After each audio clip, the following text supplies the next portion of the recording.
Hey guys, it's Universet here, and I'm here again with another video. And today, guys, I'm back with another review video.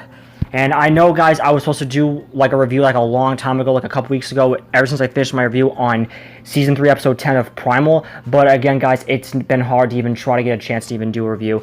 Now, you guys would probably be thinking that I would be doing my review on the Backrooms movie. Well, not today, guys, because I'm still trying to come up with gathering enough information to fully like talk about my review for the Backrooms movie, so that's gonna be a delay for a little bit, guys. But today, guys, I am reviewing a movie that I would have reviewed a long time ago, but of course I never did because I never had the chance to watch it because of what's been happening. But today, guys, I'm going to be doing my review on the long-awaited for the Super Mario Galaxy movie, which I did watch a couple days ago, guys. I think it was like the day before.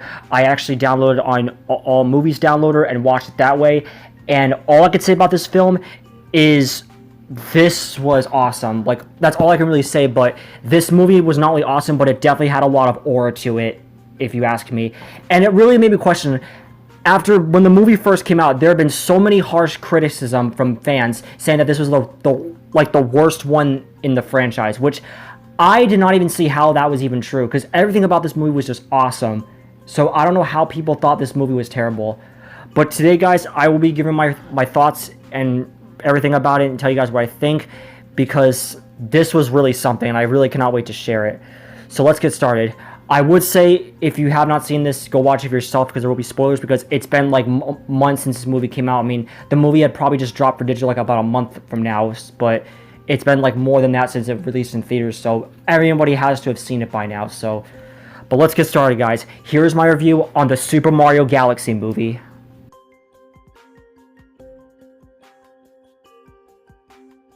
So as I said about what I thought about this movie is that it really did awesome. Like, everything from it, like the soundtrack, the graphics, like the animation, and a lot of the references to the games was just so amazing. Like, there were so many new game references compared to what the first movie had. So many awesome cinematography and animation to it, and it was just holy crap. Like, they actually went all out for this movie. Like, they really upped the ante a bit from what it did back in the first movie in 2023. But now, with that, what about the characters, you'd probably be asking? Well, every character, they had a lot to them, and they had a lot of enjoyable moments to them. Like, Mario still being, like, the hero of the story, and he actually had a lot of development. Like, for one example, we'll say, is that he's become a lot more braver and more, like, capable of defending himself compared to what happened in the last movie when he was just always getting beaten up. But now, he's actually grown a lot stronger, which I'll get to more of that later. Luigi has seemed to be gotten a little bit more braver than the last movie. Like, he's become a little bit more capable of being by his brother's side and taking on anything, which is really cool. Peach still being the badass as she always was in the last movie, instead of being a damsel in distress, if I said that correctly. She had a lot more like fighting tactics or fight scenes with her in this movie, which was pretty awesome. It made me adore her a lot more. Yoshi was just adorable in this film. Like, Yoshi really was just like, he carried this film quite a bit. Well, he was one of the characters that carried, which I'll get to who the others in a second. And I gotta say, the actor who played him, okay, so I do know Donald Glover played in this movie. I don't know if he was the one that played Yoshi. If I am correct, guys, please let me know in the comments down below if I am correct that Donald Glover did play Yoshi. And then also Rosalina, who also was pretty badass, just as badass as Peach.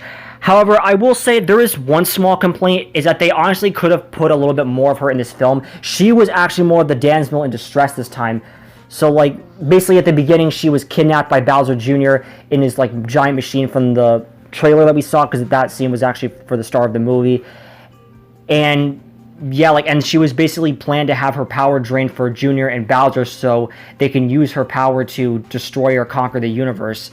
And speaking of Bowser Jr., holy crap, he was a menace in this film. I keep forgetting the name of the actor, but he did an awesome job portraying him. Like, he actually really fits the role for a movie version of Bowser Jr., like, compared to the games. Like, he even, like, the voice sounds so accurate to how Bowser Jr. from the games would sound if he was in a movie. Like, it's just awesome. And just all how he did was amazing, honestly. That's probably all I keep saying, but like, I do admire, like, how the different forms he took on. Like, his Wonder form was honestly freaking awesome. A lot of people have been doing memes of it, thinking it's like his Prowler form in a way, but that was just awesome.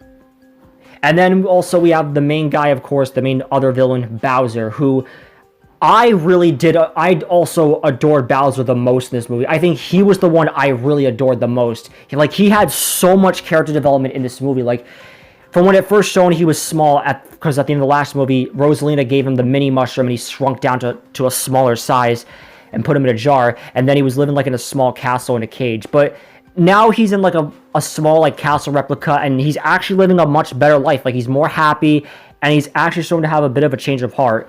Like, Luigi thinks that he really is changing, but Mario is still not so certain about this, and he would be right about that later on, which I will also get to in a little bit.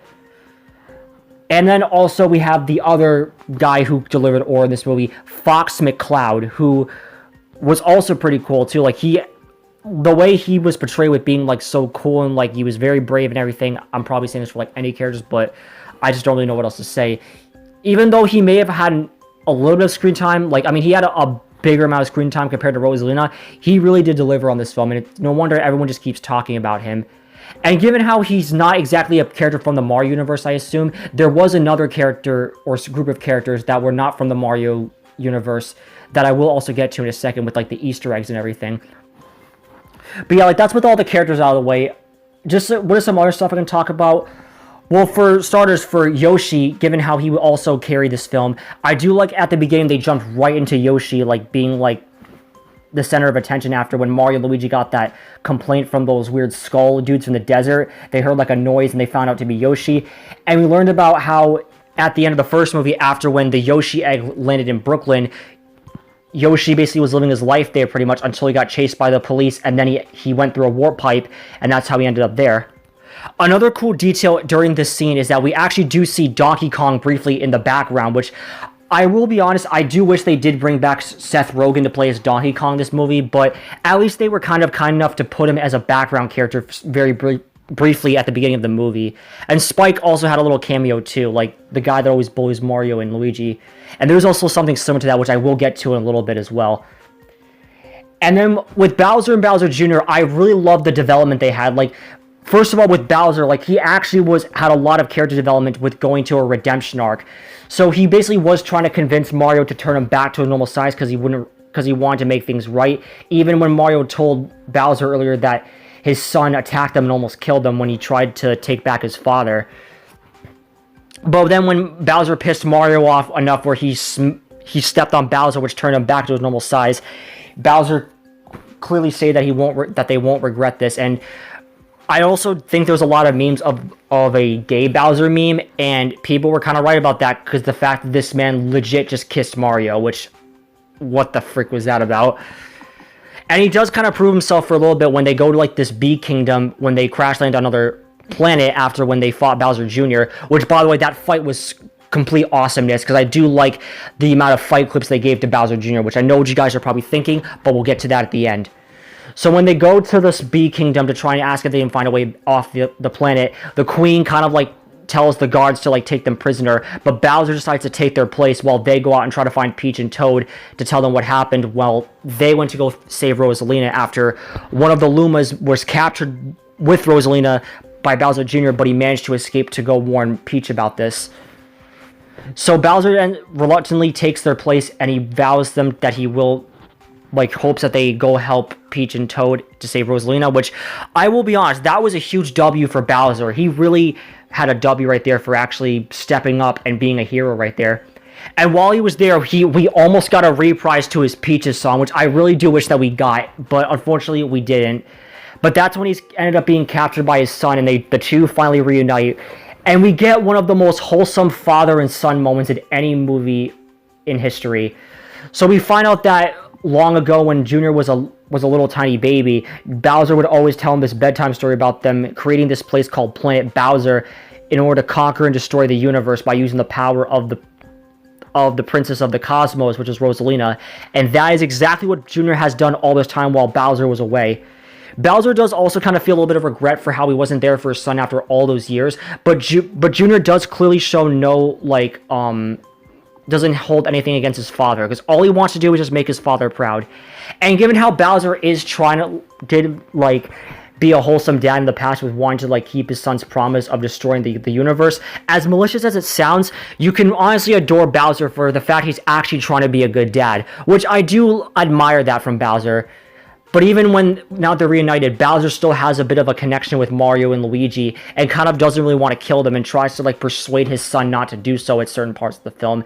But he does kind of understand, but then when he soon learns about Bowser kind of opening up to them, he kind of tells them that family comes first, basically.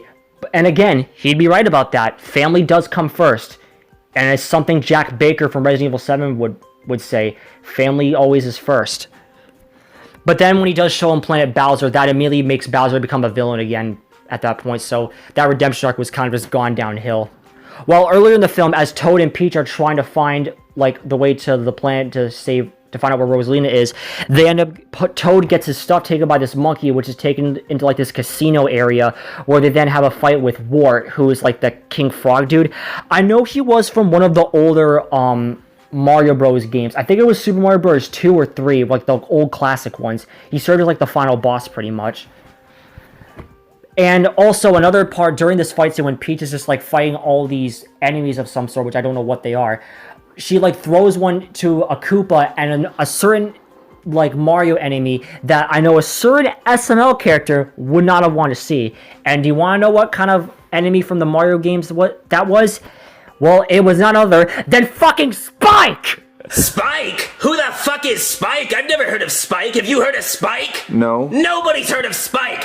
But yeah, it was Spike who was, I guess, like an enemy from the games or something. And I had to make that joke because, as you know, Cody from SML, he flipped his shit when he found that Spike was put in Mario Tennis instead of him. Like, and I had to put that out there ever since Mikey Herbert did that meme on one of my previous streams before. So, Mikey Herbert, if you're seeing this, I hope you like that little joke I put in right there.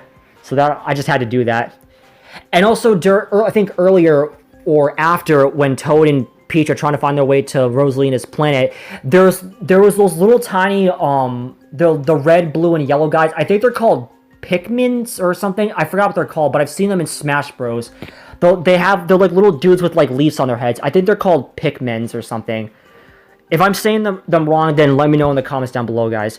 But yeah, they were like another non-Mario character that was making a cameo in this movie. And also, I think Rob, his name was, the robot, who I think was like from one of like the old Nintendo classic games or something. But he was also pretty funny, even though he was seen briefly with like Peach and Toad asking where to get to their destination, and then Mario and Luigi doing the same thing afterwards. Like, the fact he was saying they were right over here, it was taking him this long to like point it out or even fully say it.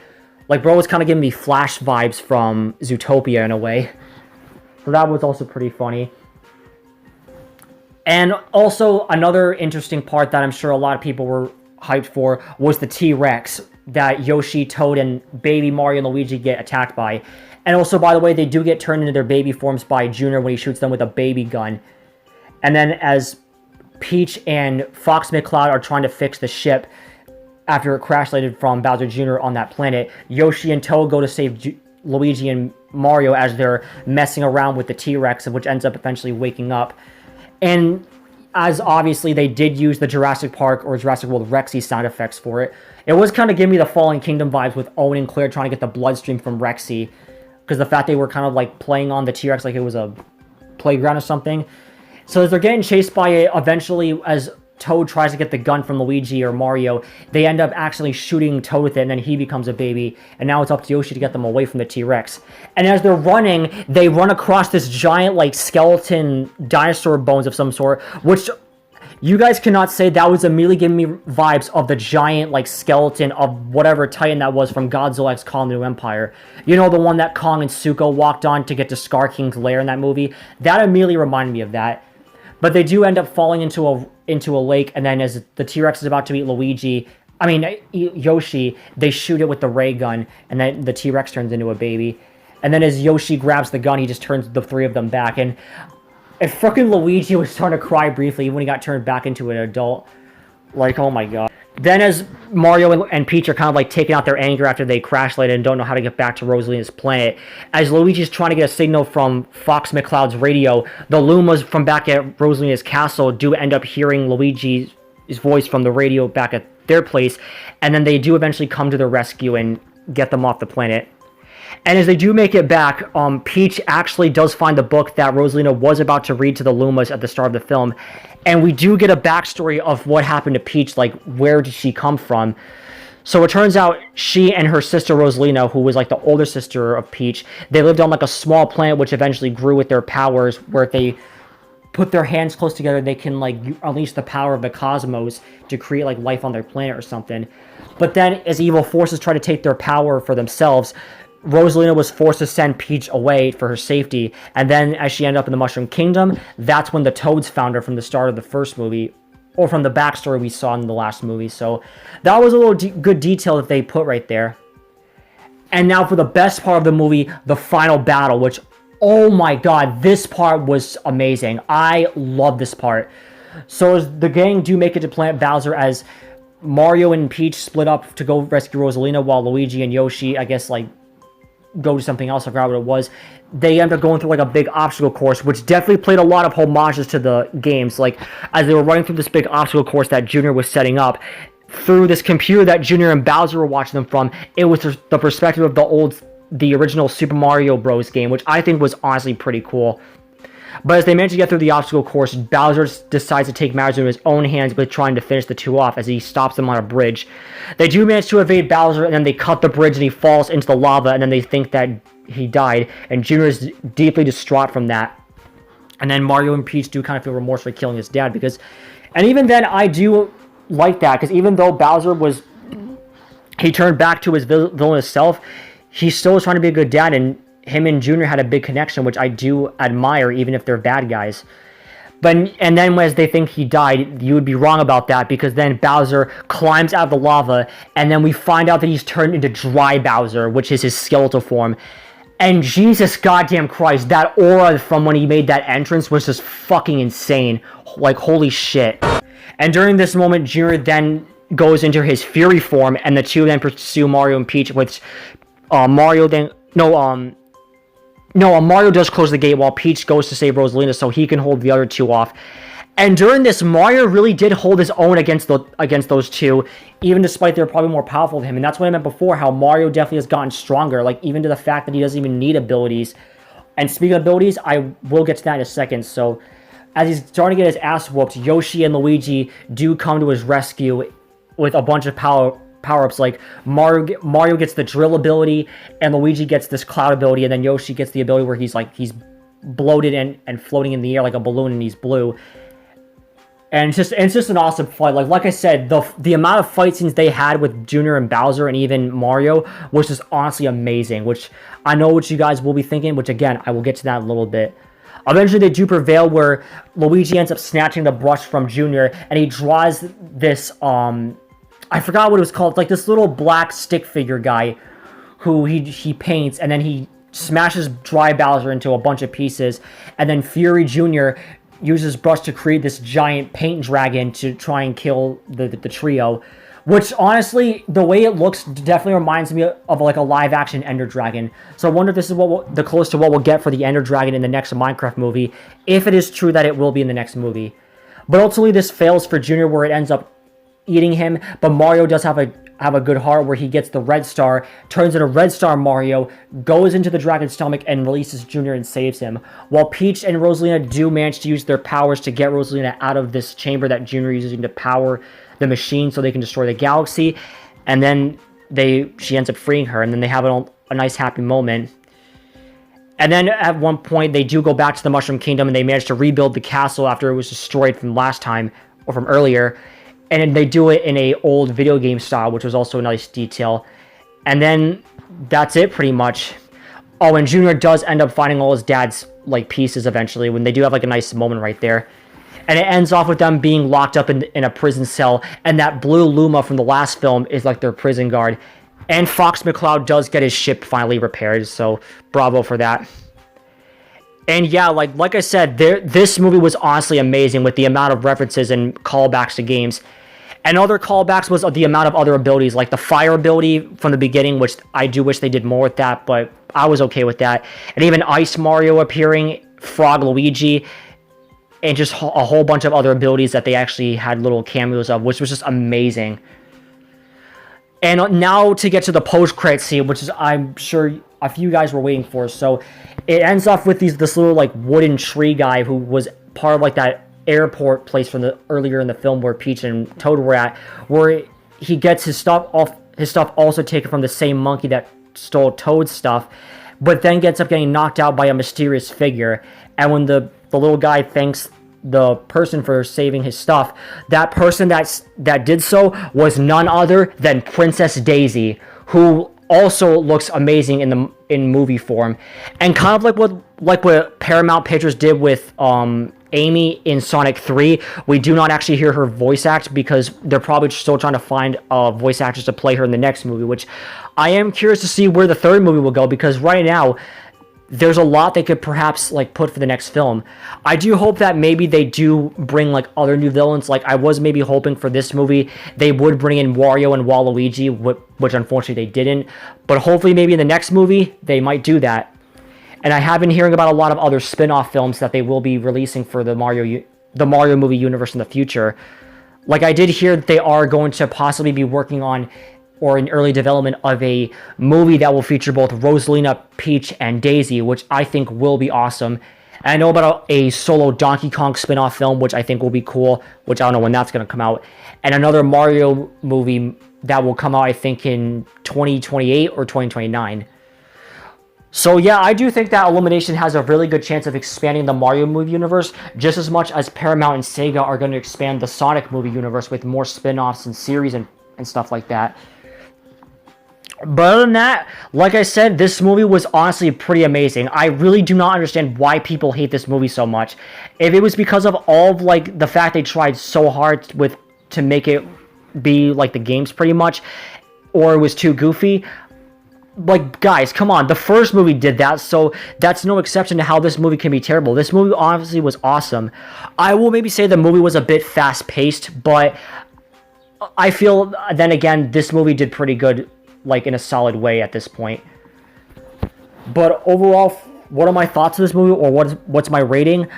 Well, for my rating, I'm going to rate this movie a straight 9 out of 10. This was honestly a very good step up from the first film. I love the callbacks and everything. The action and the aura for this movie was just amazing. And I really cannot wait to see what they do with the sequel in the future. But we'll have to wait and find out. And I know what you guys are probably thinking too. Do you have any versus battles planned that are themed around the Super Mario Galaxy movie? You're damn right I do. Just like with Primal Season 3, there is a good amount of versus battles related to the Super Mario Galaxy movie that I definitely will have planned in the future. Well, again, if I come back. Like, for example, I will be definitely doing Bowser Jr. versus Death. Maybe I'll have Bowser make a reappearance in that, like you'll have a rematch with Death, because I know in my Death versus Bowser video, Bowser did win that fight. I'm also going to be doing Bowser Jr. versus Kai, which is meant to be a sequel to my Bowser versus Kai video.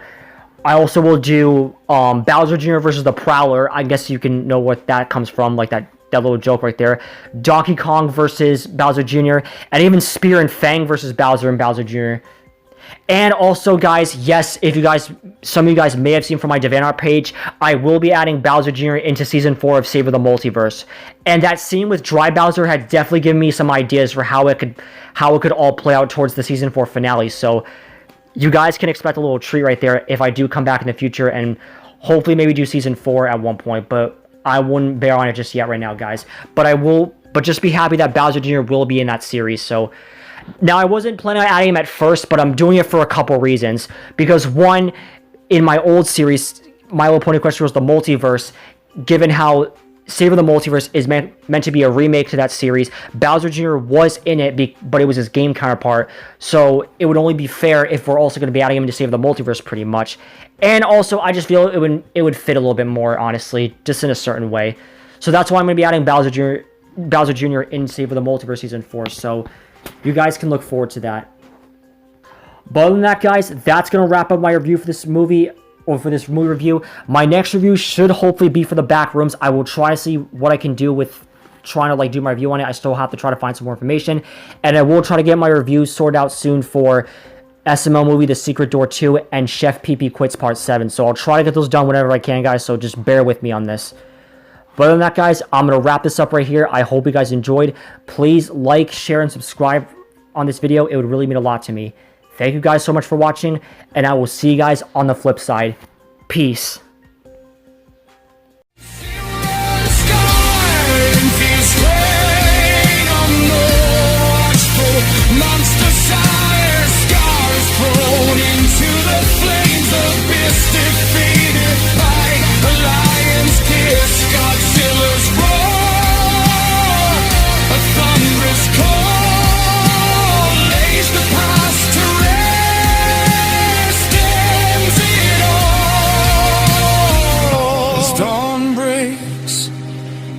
Simba stands tall, roaring proudly, he answers the call. Godzilla walks across the horizon line. A new king rises, mighty